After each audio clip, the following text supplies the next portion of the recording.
Le raffinage, ça paraît un petit peu suranné aujourd'hui en Europe, puisqu'il y a énormément de raffineries qui ont fermé. On préfère que le pétrole soit raffiné ailleurs et l'envoyer ici, avec un bilan carbone qui n'est pas forcément meilleur. Mais bon, c'est un autre débat.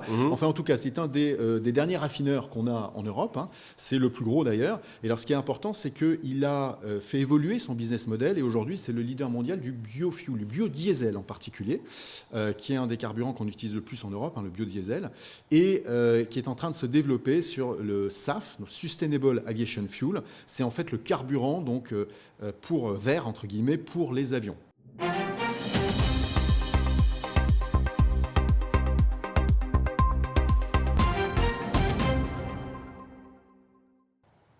Bonjour, bienvenue sur Investir TV, notre émission Bourse où les gérants, analystes, professionnels des marchés viennent nous partager leurs convictions. Aujourd'hui, c'est Bertrand Puif, portfolio manager chez Fidelity International que nous recevons. Bertrand, bonjour. Bonjour Stéphane. Peut-être deux mots de rappel sur l'activité de Fidelity International. Donc Fidelity est une société donc, de gestion d'actifs. Hein. Nous gérons à l'échelle mondiale 600 milliards de dollars sur les différents continents. Nous avons des analystes, 220 analystes qui sont répartis en Asie, en Europe, aux États-Unis et 125 gérants. D'accord. Alors aujourd'hui, vous êtes allé nous chercher trois valeurs dans le nord de l'Europe, valeurs scandinaves, nordiques, en commençant par Vestas. C'est une société danoise qui est le leader mondial donc, de la fabrication d'éoliennes. Pourquoi Vestas ? Alors tout à fait. Alors Vestas, c'est une société qui a été ce qu'on appelle une darling, une société chérie entre guillemets du marché pendant des années, tirée par la vague des énergies renouvelables. Et effectivement, depuis plusieurs années, il y a déjà une problématique d'exécution, c'est-à-dire qu'il y a des contrats qui ont été signé avec sans doute des clauses de risque qui n'étaient pas optimales pour cette société-là. Et donc, les 2-3 dernières années, ça a été assez compliqué pour cette société d'un point de vue marge, c'est-à-dire que le chiffre d'affaires était là, l'activité était soutenue, mais les profits n'étaient pas au niveau attendu par le marché. D'accord. Donc déjà, ce qui a pesé sur le titre.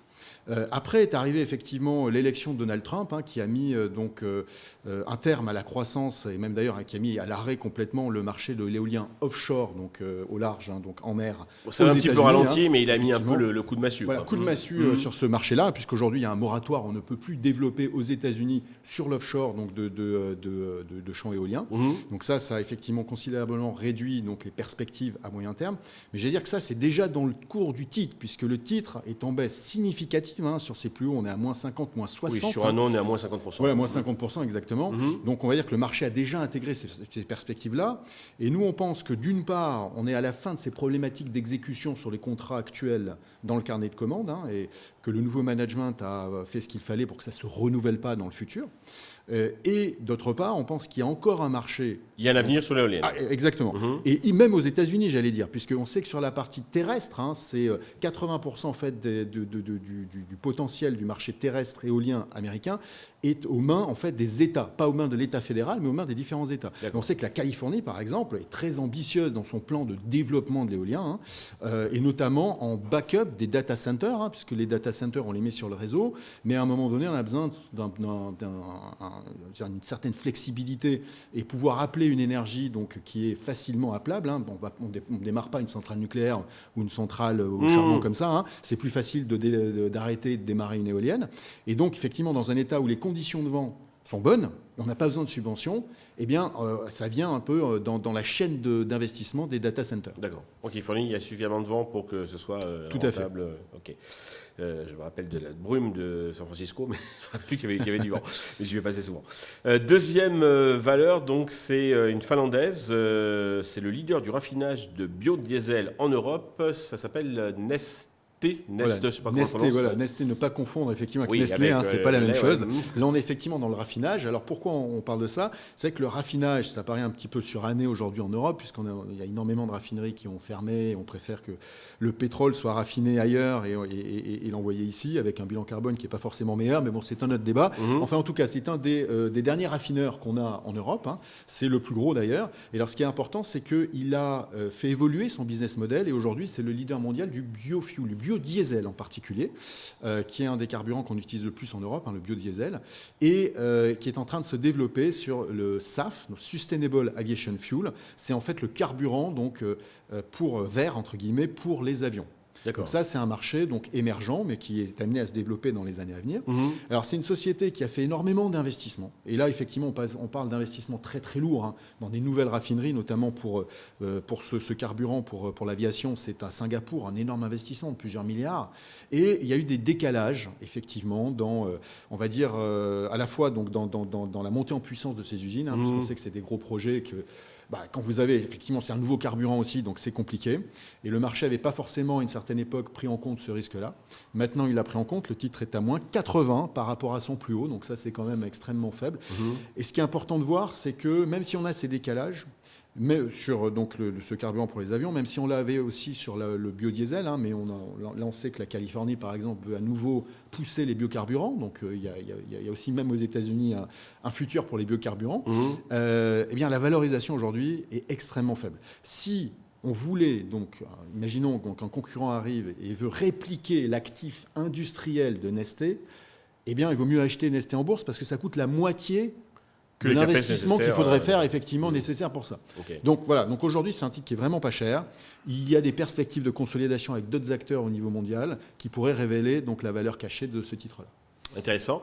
Alors on continue le tour de la Scandinavie, on va en Suède avec le leader mondial des équipements de radiothérapie qui s'appelle Elekta. Voilà, alors Elekta, c'est fabriqué radiothérapie pour le traitement du cancer, qui malheureusement est un marché qui est en croissance.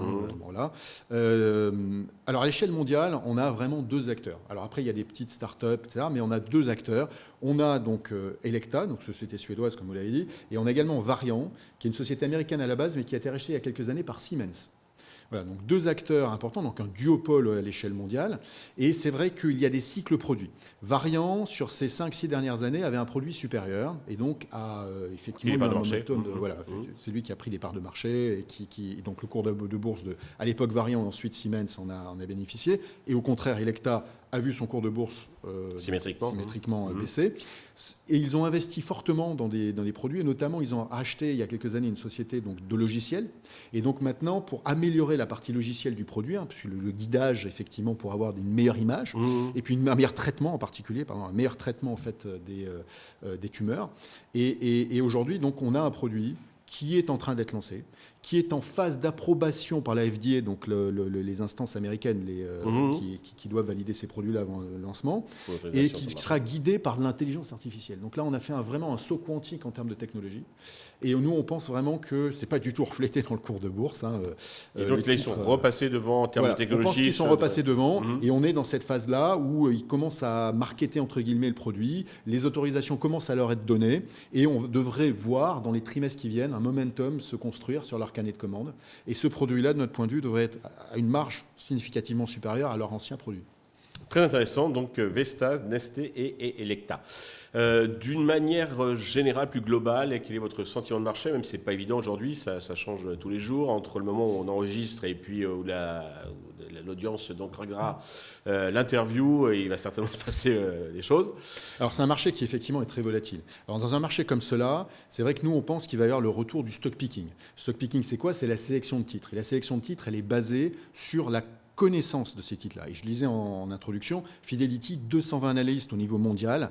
Donc on a une connaissance des sociétés qui nous permet de savoir un peu quelle est la valorisation au travers de toute cette volatilité de court terme, la valorisation à 3 ans, à 5 ans d'une société. Quand on voit qu'il y a une déconnexion trop importante à court terme, et qu'on le voit aujourd'hui, par exemple, où donc les tarifs ont été annoncés, donc les droits de douane, on a des sociétés qui baissent d'une manière assez excessive, au-delà de ce que du raisonnable. Donc on sait effectivement capter ces différences-là et d'être opportuniste. Je pense qu'il faut vraiment être opportuniste, il ne faut pas céder à la panique.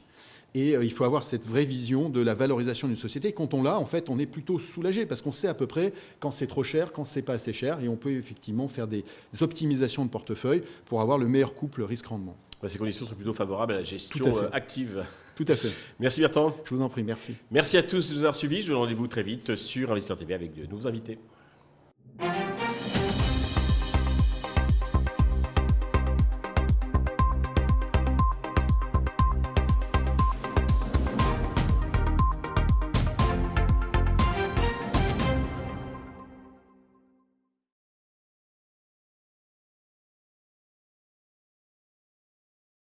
bien